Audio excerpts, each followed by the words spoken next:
Is it true that the calm always comes before the storm? Hi, this is Phil Gurski, President and CEO of Borealis Threat and Risk Consulting in Russell, Canada. You're listening to Canadian Intelligence, podcasts about national security, including terrorism.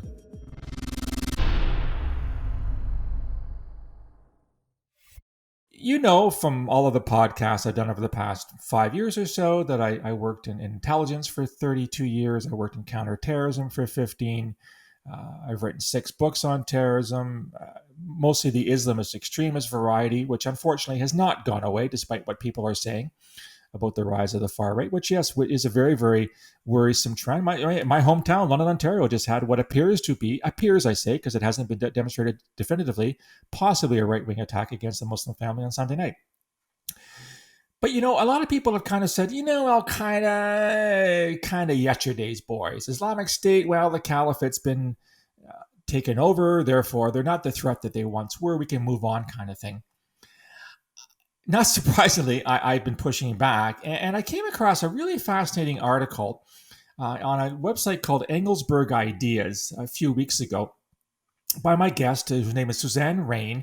And the article was entitled, "What Should We Do When Terrorists Go Quiet?" So I am absolutely thrilled to welcome to the podcast Suzanne Raine. She is a former member of the Foreign and Commonwealth Office, which is the FCO in the United Kingdom, worked for 24 years on foreign policy and national security.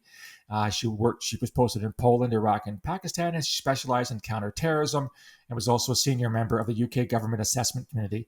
So, Suzanne, thank you so much for taking the time to join us. No, it's good to be with you, Phil.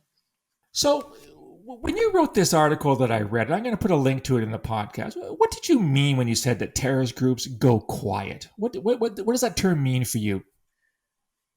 It's a good question, Phil, because it was very difficult for me thinking of a title that I find it easier to ask questions in titles of articles, and it was quite difficult to think exactly how to write it. But what I meant is essentially when it appears that the terrorist group has stopped conducting activity, and it particularly relates to the phase we're in now, where having lived through 5 years of caliphate, and particularly in Europe, those were intense years with high tempo of attacks in Europe, and then it seems to have quietened down.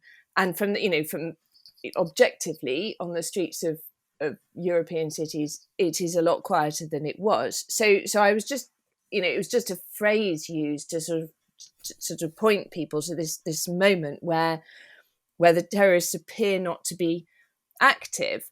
And of course, and we're going to talk it in a lot more detail, I'm sure, about what that means. But that moment, I suppose the critical point that I was trying to make is that just because things seem quieter doesn't mean that things are quieter. And you've worked in counterterrorism for a long time. The sort of the big illusion, in a way, or the thing that sort of the public and possibly politicians haven't entirely grasped, is that the most dangerous moment for all of us is before the attack, not after the attack. And it doesn't feel like so. So actually, the most dangerous moment could be now, but we don't know it. The so-called calm before the storm. Exactly, and what I was trying to highlight is the real difficulty, given all the other pressures that that the politicians are under, is knowing when the most dangerous moment is, because it will not be the noisy moment. It will be the moment where you can't see what they're doing. So kind of that's what I meant by go quiet in a much more complicated way of explaining it. And of course, if you work for MI5 or CSIS or law enforcement, you want to be active during the quiet time because you want to be able to pick up on the signals, because there's nothing worse than saying, oh, things were quiet, we shifted resources because we didn't feel anything was going on, we were under pressure by politicians. And I don't know if it's happening in the United Kingdom, Suzanne. Certainly here in Canada, all that anybody wants to talk about is the far right, far right, far right. Nobody seems to care or are concerned that there may be, in fact, an Islamist extremist presence here right now. And I think the attack in London, Ontario is just going to exacerbate that dialogue. I find that the subtitle of your article is interesting. I'm not sure if you chose it, but Western governments must wake up to the uncomfortable reality that when terrorists go quiet, they might be planning something big. So, Suzanne, if I could follow up on this notion of going quiet, do you think the fact that things are quiet, and as you pointed out, they're not zero. We have had attacks in France, we've had attacks in Germany in recent years. Do you think that this quiet phase, if we can call it that, is something that the groups themselves, is it a strategy on their part, or is it a response to the fact that the security services and law enforcement have interdicted cells? I see reporting in the news all the time about people being arrested planning acts of terrorism. Is it both? Is it neither? Or are there other factors I'm not considering here? I think it's both.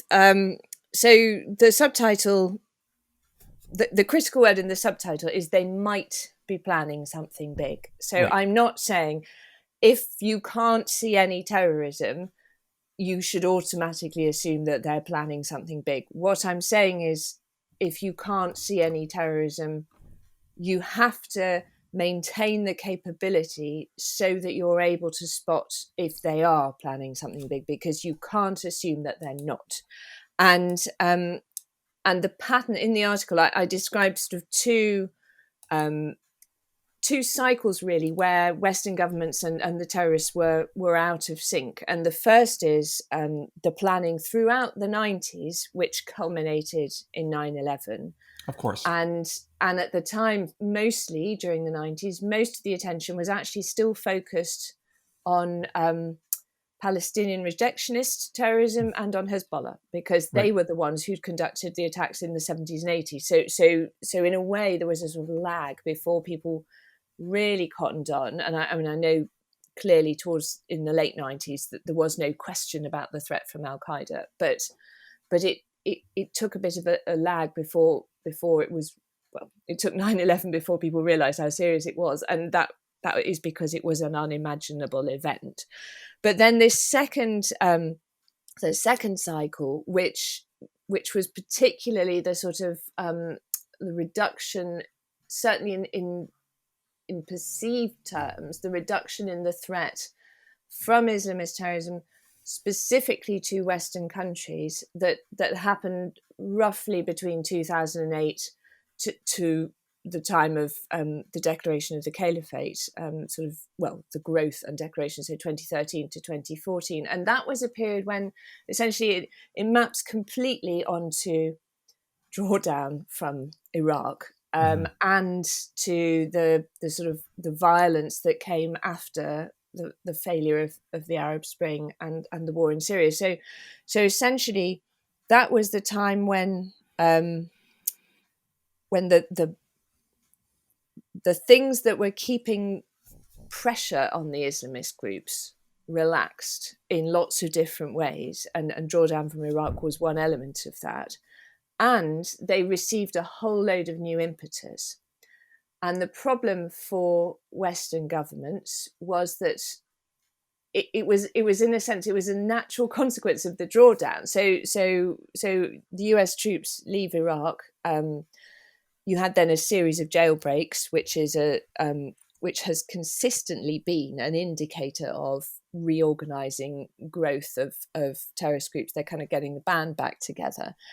And every time that happened, it was noted, but there was no compelling argument that said, right, well, we need to go back. We need to re-intervene because we can see that they're regrouping. So clearly, you can't make a political case that you should send all the troops back to Iraq on the basis of that. So that's the problem, is that the cycles are just, I think it is a natural consequence that when the suppression is at its most powerful, the terrorist group will be at its lowest ebb. And as soon as the pressure comes off, then the terrorist group regroups. The critical thing is, and I think this is clearly demonstrable by historical fact, is that they don't change their mind and start doing something else instead. What they are suppressed, and they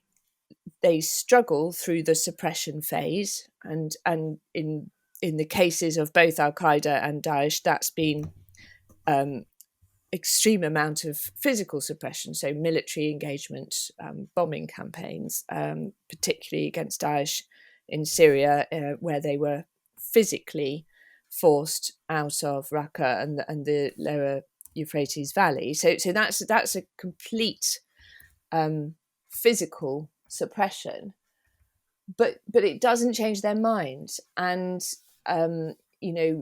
doesn't kill everybody. And any plan which says the only way we're going to deal with this is by killing everybody is not a good plan anyway. Right. So I suppose what I'm saying is that there comes a point where the pressure is removed or relaxed, and they then regroup. And you should just expect that and build that into the planning cycle of the counterterrorism, or more broadly of your foreign policy.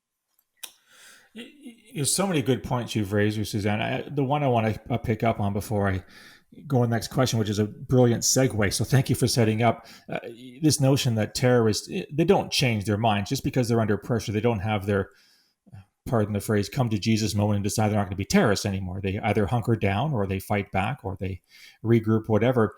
So you're talking about the fact that, in the aftermath of Iraq, of course, we had the military drawdown in the late 2000s, as you said, which led to the rise of Islamic State. We have a very analogous situation happening right now in Afghanistan. Of course, U.S. President Joe Biden has pledged that he will remove U.S. troops by July the 4th, by the American Independence Day.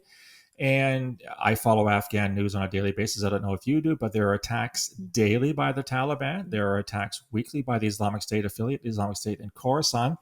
The Taliban have famously told the world, you have the watches, we have the time, meaning that, we're not going away. So I don't want you to get your crystal ball out, because I know you don't have one, Suzanne, but are we inevitably falling into the same trap? I understand why the Americans are pulling out in Afghanistan. They've been there for 20 years. They've lost 2,400 lives, I believe, trillions of dollars spent. Afghanistan's in no better shape now than it was 20 years ago when 9/11 happened. So, are we going to see it? Is history going to repeat itself? Are we going to get out of Afghanistan? The Taliban will most likely take over the government. Already reports that the Taliban is still in contact with Al-Qaeda. Do we go back to where we were before? And does it prove that this 20-year engagement in Afghanistan was all for naught?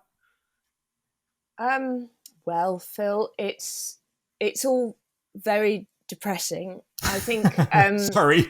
No, but it is, and one of the reasons, again, I was careful in the first paragraph of my article to say, the fact that the debate is still going on about what would have been the right thing to do, about what is the right thing to do now, just indicates very clearly that that whatever has been done, and God knows it's a lot of blood and treasure that's been spent in Afghanistan, it just hasn't worked. I'm not going to sit here and say I've got the brilliant answer when lots of great minds have dedicated many years of their lives to working on this. But I suppose, it's an obvious point that history shows how difficult Afghanistan is. And yes. We're speaking this morning where there's just been a terrible, deadly attack on the Halo Trust offices in Afghanistan, which killed 10 of their people. And that's just another example of how mindless and kind of anti-Afghan the violence is. These were Afghans killing Afghans who were trying to help Afghans.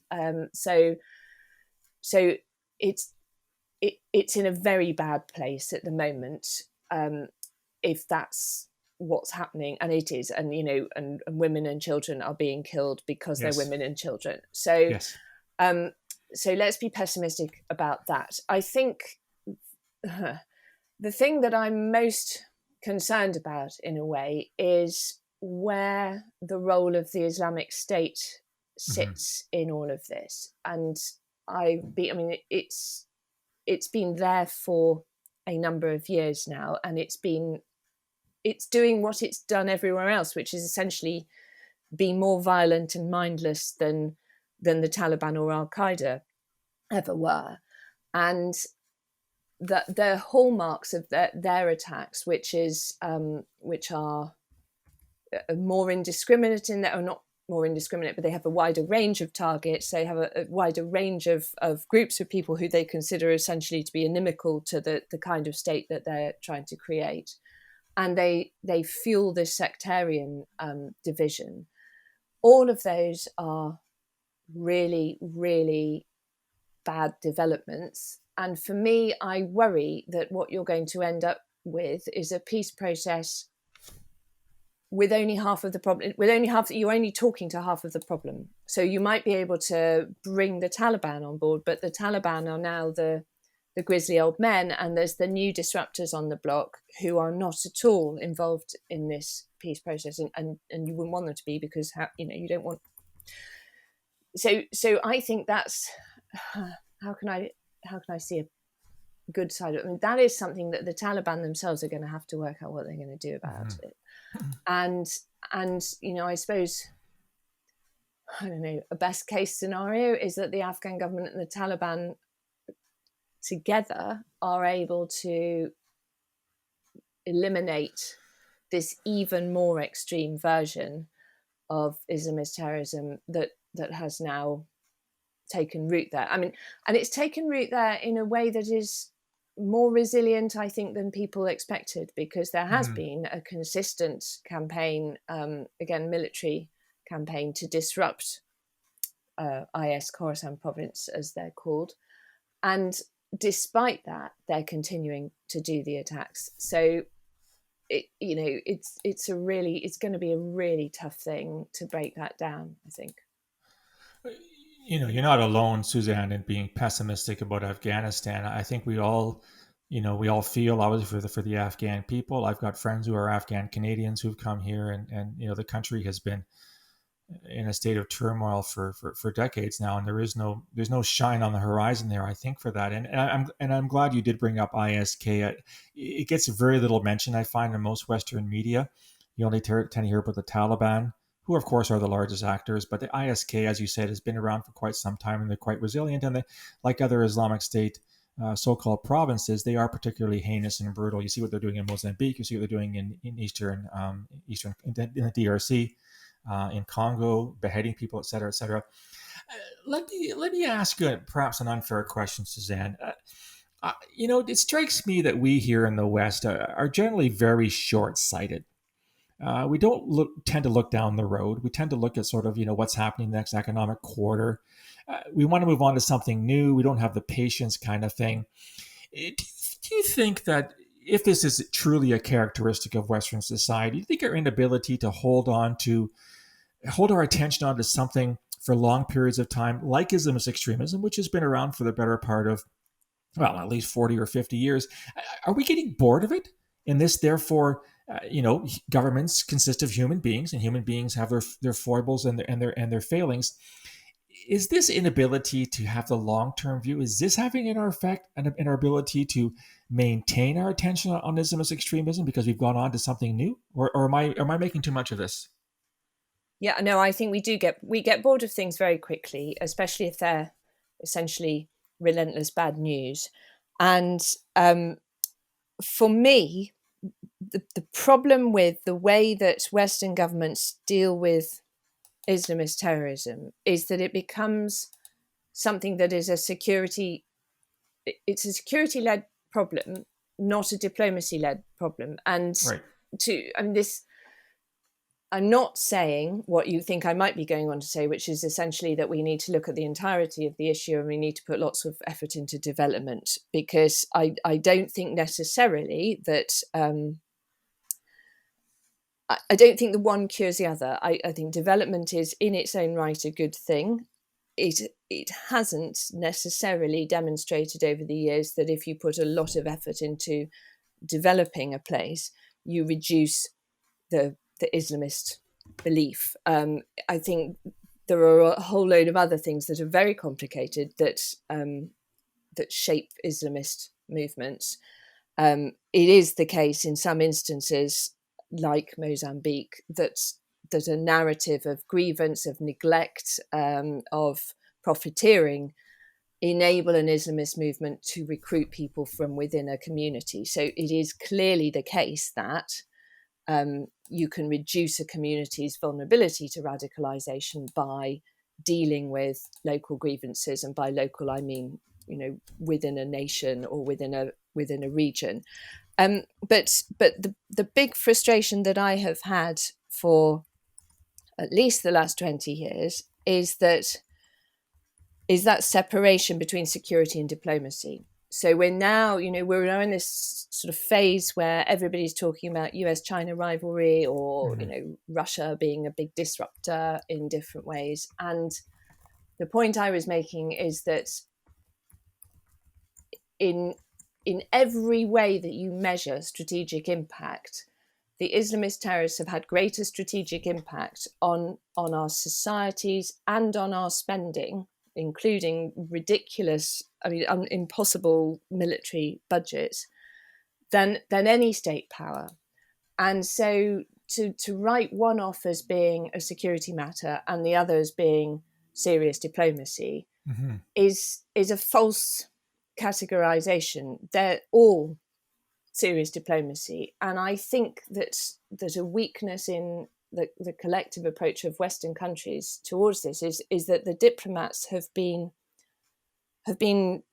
kind of they've been in the back seat, but they've put themselves in the back seat. So they should have been out there for the last 20 years shaping diplomatic solutions at the same time as the security campaign was being waged.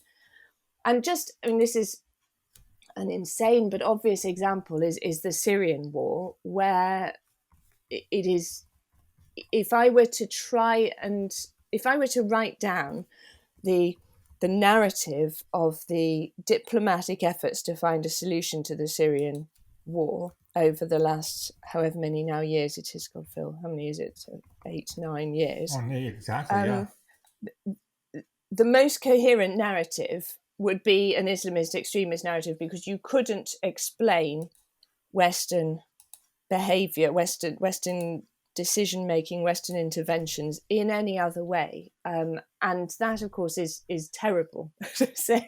so you kind of do think, there's a continuous need for diplomatic efforts to take this as a serious problem across the world, and to work with other countries to essentially to solve conflicts. And once a conflict has been brought to a point where it's no longer actively hostile, to put real effort into what happens next, rather than just going off and doing something else instead. And I appreciate that that's so much easier to say than to do. And I appreciate the amount of, for example, the amount of effort that the UN and France in particular are putting into peacekeeping missions in the Sahel region, and how many people have lost their lives trying to do that, and how much work there is still to do. So I'm not saying this thinking this is easy, but I suppose I'm saying it thinking,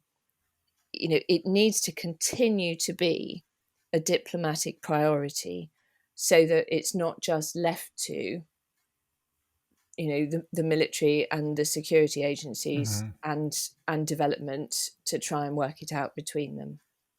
But it strikes me, Suzanne, that the perennial problem is resources, right? I mean, whether it's the FCO or Global Affairs Canada here in Canada, or the State Department of the United States, or whatever, you've got finite resources and you have infinite problems. The question that becomes, how do you decide which resources to devote to which problem, or which ones get the priority? I mean, you obviously saw that when you were at the FCO for as long as you were. This has to be a very, very difficult decision-making process when you sit around the table and say, okay, here are the things that worry me. Here are the things that keep me up at night. Who can I put where? And do I have enough resources to do that? And so, can you walk us through sort of how those decisions are made without breaching any kind of, privacy or secrecy? Well, I can't walk you through how they're all made, because it's I would be lying if I said I knew. But you're absolutely right, Phil. They are impossible resource decisions. And I think what I'm arguing for in my article is recognizing that it's inevitable that attention will shift. If attention will shift to the priority that is shouting the loudest, and that's currently not Islamist terrorism, because they're not conducting the attacks on home soil it's by which I mean, the capital cities of the Western government. And while they're not doing that, then you're not going to be able to. It's very difficult to make a compelling case you should put resource into that. I utterly accept that. My argument is that what you should nonetheless maintain is your ability to be alert, constantly alert and vigilant, and to look really open-eyed at the signs that they are regrouping in certain places, and make sure that you're using that expertise that you have amassed over now a long time of doing this to really say, we've noticed essentially a step change in activity, and all our experience shows that when you see a step change in activity, the following things are likely to happen next. So let's talk about what we need to do that. And I suppose at that point, I accept the point about there's a limited amount of diplomacy you can do, but there are nonetheless vehicles still there, for doing international counterterrorism. There are vehicles for, we all have embassies or high commissions in all of the countries where there is a problem. And we have networks amongst ourselves that look at how you can deal with these sorts of things. So I suppose what I'm saying is that those resources already allocated should be empowered to do as much as they possibly can on these. That does sound woolly, on these issues. So essentially not to stop and to remain vigilant are at the very least the things that we should continue to do, because self-evidently, although the problem may have localized, that doesn't mean it's not going to come back towards us in the Western countries again. I suppose remain vigilant is the buzzword here. Suzanne, I think we could go on and on for hours of this. I don't want to keep you. You're a very busy woman. I must say this is perhaps one of the most pessimistic podcasts I've ever done, but in all honesty, it's also one of the more realist ones. I think you've raised some really good points about what's out there, and that keeping an eye on things is the only strategy. Because if you don't keep an eye on it and something happens, then you are called on the carpet for not keeping an eye on things, and you're asked, why weren't you there? Why didn't you prevent this? Why didn't you know about this? So I think you've really walked us through a really interesting aspect of international diplomacy. I like how you brought in international partners. Of course, the United Kingdom and Canada are part of the Five Eyes community. We're part of the G7. We're part of a variety of networks and organizations that can work together, like-minded countries that can work together to try and not just keep an eye on things, but make things better, prevent bad things from happening. So from the bottom of my heart, thank you so much for joining me on the podcast today. You're welcome, Phil. I think if I may just very quickly finish, the word that I don't want to be so pessimistic, that the word I think we all need to aim for is coexistence, because not everybody in the world is going to think the same way about things. And if you are, an Islamist fundamentalist, you just have a different belief system. And the question is how we can find a way to coexist without constantly feeling the need to attack each other. I think that would be the first step. And it's difficult.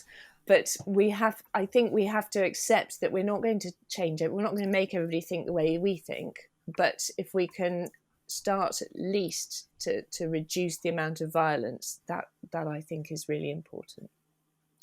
Very well said, my friend. And in light of the heinous attack in my hometown of London on the weekend, where a 20-year-old man appears to have targeted a family because they are Muslim, I couldn't agree with you more. So again, Suzanne, thank you very, very much for sharing some really profound thoughts on terrorism, on diplomacy, and what we should do about it. You're welcome. Thank you, Phil. So that was my conversation with Suzanne Raine from the United Kingdom. What do you think? Do you think that the terrorism issue is going away, not going away? What we should do about it? I'd love to hear your feedback. You can reach me on email, borealisrisk@gmail.com, or on Twitter @borealissaves. You can also find me on LinkedIn and on Facebook. If you like this content, you want to hear more, go to the website, borealisthreatrisk.com, hit the subscribe button.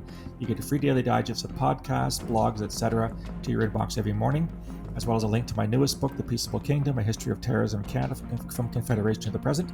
Always love to hear your feedback. We'll talk again soon. Until then, stay safe.